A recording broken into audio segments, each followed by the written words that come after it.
Hello friends. तो आज हम देखेंगे 2022 में रिलीज़ मूवी जिसका नाम है राम सेतु और ये एक हिंदी एडवेंचर मूवी है। मूवी में मेन कैरेक्टर प्ले किया है अक्षय कुमार ने और उनके साथ है जैकलिन फर्नांडिस और नुसरत भारूचा। तो चलिए हम स्टार्ट करते हैं हमारी मूवी की स्टार्ट में हमें अफ़गानिस्तान दिखाया जाता है और समय दिखाया जाता है 2007 का। यहाँ पर तालिबान ने अफ़गानिस्तान पर अटैक किया है और इसी अटैक के अंदर यहाँ पर उन्होंने भगवान बुद्ध की मूर्तियों को तोड़ दिया है। और इसके बाद यहाँ बाकी कंट्रीज़ प्लान करती हैं कि यहाँ पर बचे हुए अवशेषों को वो अपने देश में वापस लेकर जा सकें और इसके लिए एक टीम बनाई जाती है। और इसी टीम में इंडिया की तरफ से जाते हैं डॉक्टर आर्यन और यहाँ पर उनके साथी होते हैं अफ़गानिस्तान के दिलावर, जो कि यहाँ पर पूरी रिसर्च करके और बची हुई चीज़ों को अपने देश ले जाने के लिए आए होते हैं। अब यहाँ पर उन्हें एक खजाने से भरा हुआ संदूक मिलता है और यहाँ पर जैसे ही वो उसे लेने जाने वाले होते हैं तो यहाँ तालिबान का फिर से अटैक हो जाता है। और इसी अटैक से बचने के लिए वो लोग एक ऐसी सुरंग में पहुंचते हैं जहां पर उन्हें भगवान बुद्ध की एक लेटी हुई मूर्ति मिलती है। इसी मूर्ति के बेसिस पे यहाँ पर पूरी टीम एक रिपोर्ट तैयार करती है और वो गवर्नमेंट को सबमिट कर देती है।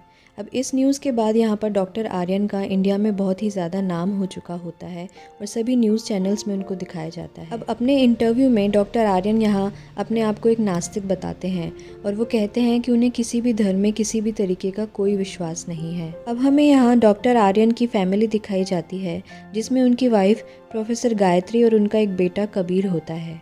इसके बाद नेक्स्ट सीन दिखाया जाता है हमें तमिलनाडु का, जहाँ पर कुछ लोग प्रोटेस्ट कर रहे होते हैं। दरअसल ये प्रोटेस्ट होता है गवर्नमेंट के खिलाफ, जो कि यहाँ पर राम सेतु को तोड़कर यहाँ पर अपने ओशन के रास्ते को छोटा करना चाह रहे होते हैं। यहाँ राम सेतु को तोड़कर गवर्नमेंट अपना कंस्ट्रक्शन वर्क स्टार्ट करना चाहती है और यहाँ पर एक बिजनेसमैन उसमें पूरा प्रॉफिट लेना चाहता है और इसी सब के अगेंस्ट यहाँ पर वहाँ की नॉर्मल पब्लिक उनके अगेंस्ट प्रोटेस्ट कर रही होती है और इसी रीज़न की वजह से यहाँ पर कोर्ट में केस भी चल रहा होता है।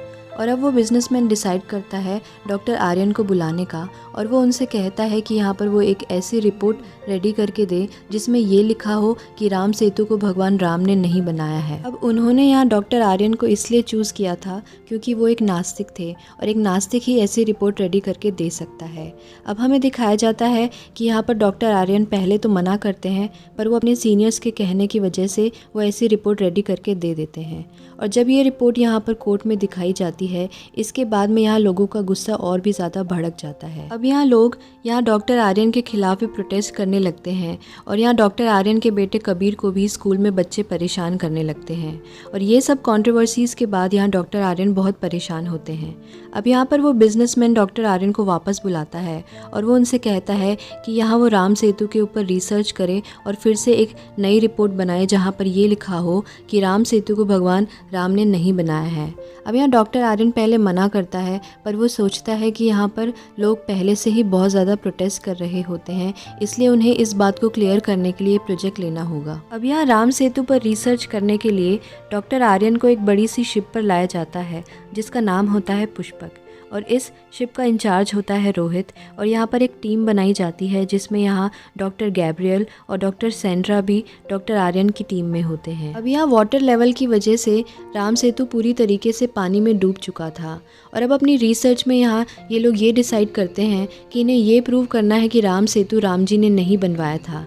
इसके लिए डॉक्टर आर्यन उन्हें बताते हैं कि वाल्मीकि जी ने रामायण में उस समय के ग्रह नक्षत्रों की पोजीशन बताई है और इसी के अनुसार डॉक्टर आर्यन उन्हें बताता है कि यहाँ रामायण तकरीबन 7000 साल पहले हुई थी और अगर वो लोग ये प्रूव कर दें कि राम सेतु 7000 साल से पहले का है तो उन्हें यहाँ पर ये रिपोर्ट बनाने में बहुत आसानी होगी। और अब इस रिसर्च के लिए डॉक्टर आर्यन को एक हाईटेक सूट पहनाया जाता है जहाँ पर वो लंबे समय तक सांस ले सकते हैं और इसी सूट को पहनने के बाद डॉक्टर आर्यन पानी में जाते हैं और वो यहाँ पर राम सेतु के कुछ टुकड़े यहाँ से वापस लेकर उस शिप पर पहुँच जाते हैं। अब इन्हीं टुकड़ों के साथ साथ यहाँ डॉक्टर आर्यन को एक फ्लोटिंग पत्थर भी हाथ लगता है जिसकी मदद से राम सेतु बना था। और अब जब वो लोग उस पर कार्बन डेटिंग की मदद से रिसर्च करते हैं तो यहाँ उन्हें पता चलता है कि वो पत्थर तकरीबन 7000 साल ही पुराना है और इसी से अब ये डिसाइड हो जाता है कि यहाँ राम सेतु बिल्कुल उसी समय का है जब रामायण हुई थी।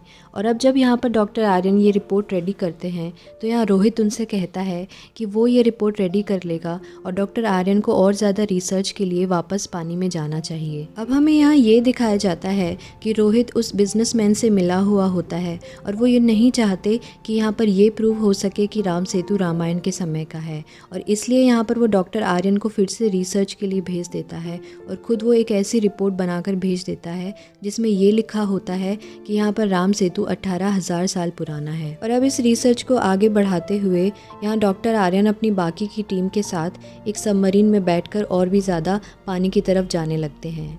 अब हमें यहाँ दिखाया जाता है कि यहाँ गैब्रियल को रोहित पर शक हो गया था और इसीलिए वो पत्थर अपने बैग में रखकर यहाँ पर लेकर आ गई थी। अब हम देखते हैं कि यहाँ रोहित ने उस सबमरीन में कुछ टेक्निकल प्रॉब्लम क्रिएट कर दी थी और इसी की वजह से वो सबमरीन वहाँ पर ख़राब हो जाती है। और जैसे ही वो लोग यहाँ पर डूबने लगते हैं, इसके बाद जैसे तैसे करके वो लोग थोड़े किनारे की तरफ आते हैं। यहाँ पर एक अनजान आदमी उन्हें हाथ बढ़ाकर उनकी मदद करता है और इस अनजान आदमी का नाम होता है एपी, जो कि यहाँ पर श्रीलंकन होता है। अब वो तीनों यहाँ श्रीलंका में पहुँच चुके होते हैं। अब यहाँ डॉक्टर आर्यन सोचते हैं कि उन्हें राम जी के होने का अस्तित्व प्रूव करना है और ये चीज़ यहाँ पर श्रीलंका में पॉसिबल नहीं है, तो क्यों ना वो रावण के होने का अस्तित्व प्रूव करे और इसी के साथ साथ राम जी का अस्तित्व भी प्रूव हो जाएगा। अब हमें दिखाया जाता है कि वो लोग इस काम के लिए एपी की मदद मांगते हैं और यहाँ एपी उनसे कहता है कि वो उनकी मदद तो करेगा, पर आखिरी में उन्हें जितना भी इस पूरे काम में खर्चा होगा वो अपनी एक डायरी में लिखता जाएगा और यहाँ पर पूरा काम होने के बाद में उन्हें ये सारा खर्चा उन्हें देना पड़ेगा और इसके लिए डॉक्टर आर्यन यहाँ पर हाँ कहते हैं। अब हम देखते हैं कि यहाँ रोहित के आदमियों को पता चल चुका होता है कि वो तीनों जिंदा हैं और इसलिए वो यहाँ पर श्रीलंका में पहुँच चुके होते हैं।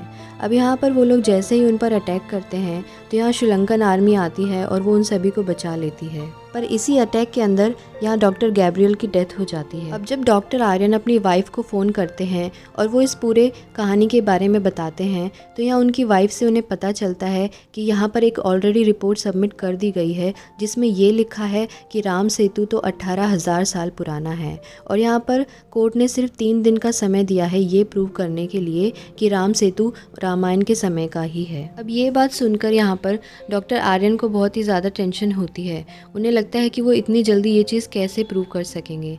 तभी यहाँ पर एपी उन्हें एक आदमी के पास लेकर जाता है जहाँ पर उन्हें कुछ पुरानी मन्यूस्क्रिप्ट्स मिलती हैं और इन्हीं मन्यूस्क्रिप्ट्स के अंदर कुछ इमेजेस बनी होती हैं और उन्हीं इमेजेस की मदद से ये लोग अपनी रिसर्च को कंटिन्यू करते हैं। और अब वो लोग रिसर्च करने के लिए यहाँ पर अशोक वाटिका में पहुँचते हैं और यहाँ अशोक वाटिका में पहुँचने के बाद उन्हें मनुस्क्रिप्ट्स की मदद से यहाँ और भी चीज़ें पता चलती हैं।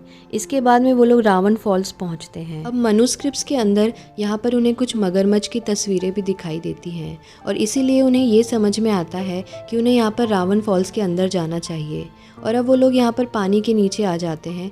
यहाँ पर उन्हें मगरमच्छ भी दिखाई दे जाते हैं और अब जब वो लोग आगे बढ़ते हैं तो यहाँ पर उन्हें एक चट्टान दिखाई देती है जिसकी परछाई बिल्कुल मगरमच्छ के मुंह की तरह होती है और इसीलिए वो लोग यहाँ पर उस चट्टान के नीचे जाते हैं। अब उस चट्टान के नीचे जाने पर उन्हें यहाँ पर एक सुरंग दिखाई देती है और जब वो लोग उस सुरंग के अंदर जाते हैं तो यहाँ पर उन्हें 3 और रास्ते दिखाई देते हैं। अब यहाँ पर 3 रास्तों में उन्हें समझ में नहीं आ रहा कि उन्हें किस रास्ते पर चलना चाहिए। और अब जब डॉक्टर आर्यन यहाँ छत पर देखते हैं तो यहाँ पर उन्हें कुछ चीज़ें लिखी हुई दिखाई देती हैं और उन्हीं को डिकोड करने से उन्हें पता चलता है कि यहाँ पर बीच वाला रास्ता ही रावण की सुरंग का है। अब पहले तो वो लोग सोचते हैं कि वो इस सुरंग का दरवाज़ा तोड़ देंगे, पर उन्हें ये समझ में आता है कि ये इतना आसान नहीं है और ये बहुत ही मोटी चट्टान है और वो तीनों मिलकर ऐसा काम नहीं कर सकते।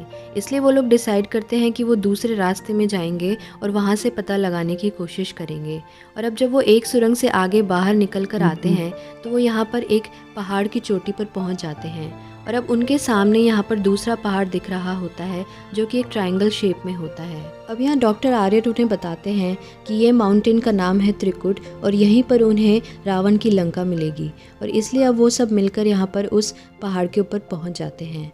अब जब वो इस माउंटेन पर पहुँचते हैं तो यहाँ पर उन्हें संजीवनी के फ्लावर्स भी मिल जाते हैं, तो इससे यहाँ ये प्रूव हो जाता है कि यही रावण की लंका है। अब हम देखते हैं कि यहाँ पर रोहित डॉक्टर आर्यन की वाइफ को लेकर एक चॉपर की मदद से वहाँ पहुँच जाता है। दरअसल उसे यहाँ का पता उसी आदमी से लग गया था जिसके पास यहाँ मैन्युस्क्रिप्ट्स थी, और उसने उस आदमी को मारकर यहाँ पर मैन्युस्क्रिप्ट्स की मदद से वो पहुँच जाता है। इसके बाद हम देखते हैं कि यहाँ मजबूरन उन सभी को उस चॉपर में बैठना पड़ता है। इसके बाद में यहाँ रोहित उन सभी से वो तैरने वाला पत्थर मांगता है, पर यहाँ डॉक्टर आर्यन कहता है कि वो पत्थर उनके पास नहीं है। इस पर यहाँ रोहित को गुस्सा आता है और वो यहाँ पर एपी को धक्का दे देता है। और अब जब यहाँ पर सेंट्रा उस चॉपर को नीचे उतारने की कोशिश करती है तो यहाँ वो चॉपर क्रैश हो जाता है और यहाँ पर उन सभी को काफ़ी ज़्यादा चोटें लगती हैं और वो सभी ज़मीन पर नीचे गिर जाते हैं। इसके बाद हम देखते हैं कि यहाँ डॉक्टर आर्यन रोहित को बचाने के लिए उस चॉपर में जाते हैं और वो उसे बचाकर ले आते हैं। साथ ही में वो एपी का बैग भी अपने साथ लाते हैं। अब यहाँ रोहित उन सबको वहाँ से निकलने में मदद करता है और वो लोग वापस इंडिया पहुँच जाते हैं। अब यहाँ पर हमें फिर से कोर्ट की हियरिंग सुनाई जाती है। यहाँ पर डॉक्टर आर्यन एक स्पीच देते हैं और वो यहाँ पर सभी को कहते हैं कि रामायण और राम सेतु बिल्कुल असली हैं और अगर उन्हें यहाँ पर तोड़ा गया तो यहाँ लोगों के विश्वास को बहुत ही ज़्यादा ठेस पहुँचेगी। और इसी के बाद यहाँ पर कोर्ट सभी प्रूफ्स को देखते हुए ये फैसला निकालती है कि यहाँ पर राम सेतु बिल्कुल असली है और ये बिल्कुल राम जी ने रामायण के समय ही बनाया था। अब कोर्ट का ये फैसला सुनकर यहाँ पर पूरे जगह पर खुशियों का माहौल होता है। इसके बाद हमें थोड़े समय बाद का टाइम दिखाया जाता है जहाँ पर डॉक्टर आर्यन अपने घर में बैठे होते हैं और अब यहाँ पर उन्हें अपने बेटे को एक कॉमिक पढ़ते हुए देखते हैं और इसी के अंदर यहाँ पर उन्हें दिखाई देता है अंजनी पुत्र हनुमान। और अब जब वो एपी की डायरी उठाकर देखते हैं तो उन्हें यह सब कुछ समझ में आ जाता है और साथ ही में वो पुराने इंसिडेंट्स याद करते हैं जहाँ उन्हें पता लगता है कि यहाँ हनुमान जी एपी के रूप में उनकी मदद करने के लिए ही आए होते हैं। यहाँ एपी का नाम एपी इसलिए होता है क्योंकि वो ही अंजनी पुत्र हनुमान जी होते हैं। इसके बाद यहाँ डॉक्टर आर्यन जब उस डायरी में हिसाब चेक करने की कोशिश करते हैं तो यहाँ वो और भी ज़्यादा शॉक हो जाते हैं क्योंकि यहाँ कोई हिसाब नहीं लिखा होता बल्कि यहाँ तो हर पेज पर श्री राम का नाम लिखा होता है। और इसी के साथ साथ हमारी मूवी का दी एंड हो जाता है। तो दोस्तों, अगर आपको मूवी का एक्सप्लेनेशन पसंद आया हो तो please like and subscribe the channel.